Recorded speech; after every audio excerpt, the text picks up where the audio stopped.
கர்த்தருடைய நாமம் மகிமைப்படுவதாக.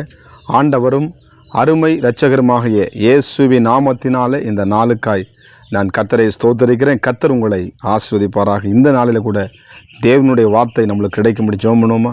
பரிசுத்தமும் கிருபை நிறைந்த நல்ல தகப்பனே, இந்த புதிய நாளிலே கூட எங்களோடு கூட பேசும் இயேசுவின் நாமத்தின் பிதாவே. எடுத்து வாசிப்போம். சங்கீத புஸ்தகம் 146வது சங்கீதத்தில் அதில் 8ஆம் வசனத்தை கூட வாசிப்போம். குருடரின் கண்களை கர்த்தர் திறக்கிறார், மடங்கடிக்கப்பட்டவர்களை கர்த்தர் தூக்கி விடுகிறார், நீதிமான்களை கர்த்தர் சிநேகிக்கிறார். கர்த்தருக்கு மகிமை உண்டாவதாக. அருமையான தேவனுடைய பிள்ளைகளே, இந்த இடத்துல எழுதப்பட்டிருக்கிறது குருடரின் கண்களை திறக்கிற ஆண்டவர். ஆமாம், ஸ்தோத்திரம். இந்த நாளில் கூட, இந்த வாழ்க்கையில், இந்த நாளில் கூட கர்த்தர் உங்கள் வாழ்க்கையில் குருடரின் கண்களை மாத்திரம் அல்ல, உங்கள் வாழ்க்கையில் இருக்கிற வரவேண்டிய ஆசீர்வாதங்களை இந்த காலை நேரத்தில் கர்த்தர் திறந்த வாசலை உங்களுக்கு வைத்திருக்கிறார். ஒருவனும் உங்களுக்கு பூட்ட முடியாது. தேவன் திறந்திருக்கிற வாசல், தேவன் திறந்து கொடுக்கிற ஐஸ்வர்யம், தேவன் திறந்து கொடுக்கிற நன்மைகளை யாராலும் நம்மளால் பறித்து கொள்ள ஒருவராலும் முடியாது. ஏன்னா நமக்காக தேவன் வழிவாசல்களை திறக்கிற தேவனாகிய கர்த்தர். நம்ம கூட என்னடா அந்த வாழ்க்கையில் இப்படிப்பட்ட காரியம் நடந்து கொண்டு இருக்கிறதே, நான் என்ன செய்வேன், இந்த வழியே கிடைக்க மாட்டேன், வழியே தெரிய மாட்டேதே, நான் என்ன செய்வது? ஆனால் இந்த புதிய நாளில் கூட குருடரின் கண்களை திறந்த ஆண்டவர் உங்கள் வாழ்க்கையிலே ஒரு அற்புதங்களை இந்த நாட்களிலே கர்த்தர் நிச்சயமாய் செய்வார் என்பதில் எந்த விதமான சந்தேகம் இல்லை. அருமையான தேவ பிள்ளைகளே, அடுத்த வசனம் சொல்லுதுங்க பாருங்கள். அதுக்கு அடுத்த வர சொல்லுது, என்ன பண்ணாரா? குருடரின் கண்களை திறக்கிறார், மடங்கடிக்கப்பட்டவர்களை நம்ம தூக்கி விடுகிறார். கர்த்தருக்கு ஸ்தோத்திரம். மடங்கடிக்கப்பட்டவர்கள் எப்படிப்பட்ட ஒரு வேலை பள்ளத்துக்குள்ளே சோத்திரம், என்னை தூக்கி விடுகிறதுக்கு யாரும் இல்லை, நான் ஒரு பள்ள குழிகளில் இருக்கிறேன், எனக்கு சொந்தமாக தூக்கி விடுறதுக்கு ஆள் இல்லை, எனக்கு கூட பிறந்தவங்க தூக்கி விடுறதுக்கு ஆள் இல்லை, என்னை எல்லாரும் என்ன பண்ணுறாங்க, கைவிட்டப்பட்ட நிலைமையில் நான் இருக்கிறேன், என்னை தூக்கி விடுறதுக்கு ஆள் இல்லை. இந்த காலை வேளையில் கர்த்தர் உங்களை கரத்தை பிடித்து நம்பினார். நீ பயப்படாதே, நான் உனக்கு துணை நிற்கிற சொல்லி நம்பினார். உங்களை தூக்கி விடுகிற ஆண்டவர், உங்களை பலப்படுத்துகிற ஆண்டவர், உங்களை காப்பாற்றுகிற ஆண்டவர், உங்களுக்கு நன்மையை கொடுக்கிற ஆண்டவர், உங்களை பாதுகாக்கிற ஆண்டவர். ஒருவேளை கடன் என்ற பிரச்சனையில் நீங்கள் மூழ்கி இருக்கிறீங்களா? சொல்ல வேதனை என்ற பலவிதமான பிரச்சனைகளால் நீங்கள் மூழ்கி இருக்கிறீங்களா?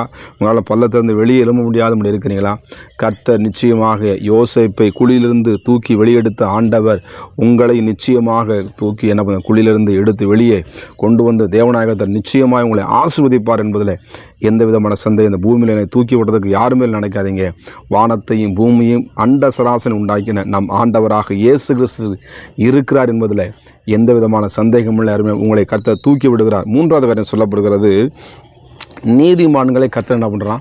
சிநேகிக்கிறார். கர்த்தருக்கு ஸ்தோத்திரம்.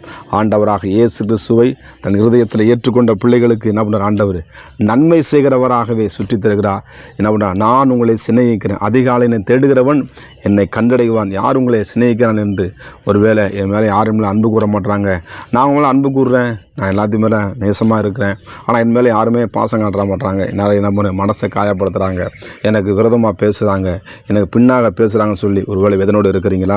அருமையான தேவ பிள்ளைகளே, இந்த புதிய நாளில் கூட கர்த்தர் உங்களை பார்த்து சொல்கிறார், நான் உன்னை சிநேகிக்கிறேன், நான் உன்னை நேசிக்கிறேன் என்று ஆண்டவராக இயேசு கிறிஸ்து உங்களுக்காக இயேசு இருக்கிறார் என்பதை நீங்கள் மறந்துடாதே. அருமை தேவ பிள்ளைகளே, உங்களை பலப்படுத்துவார்.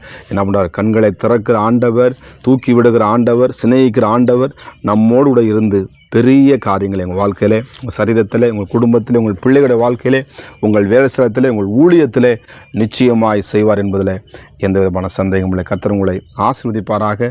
நாம் கண்களை மூடி கூட ஜெபம் பண்ணுவோமா? பரிசுத்தம் கிருபை நிறைந்த நல்ல தகப்பனே, ஆண்டவரே, குருடரின் கண்களை திறக்கிற ஆண்டவர், படங்கடிக்கப்பட்டவர்களை தூக்கி விடுகிற ஆண்டவர், நீதிமானை சிநேகிக்கிற ஆண்டவர். அப்பா, நம்முடைய பிள்ளைகள் ஆண்டவரை எந்தெந்த வாழ்க்கையில் ஆண்டவர் எந்தெந்த காரியத்தில் சில ஆசீர்வாதமான வாசல்கள் திறக்காமல் இருக்கிறதோ, இயேசுவின் நாமத்தினால் அடைக்கப்பட்ட எல்லா மலட்டு கற்பங்கள் திறக்கப்படுவதாக. இயேசுவின் நாமத்தினாலே ஆண்டவரே, எத்தனையான திருமணமாகி ஆண்டவர் குழந்தை இல்லாமல் இருக்க அவளுக்கு வாழ்க்கையில் ஒரு அற்புதம் நடப்பதாக.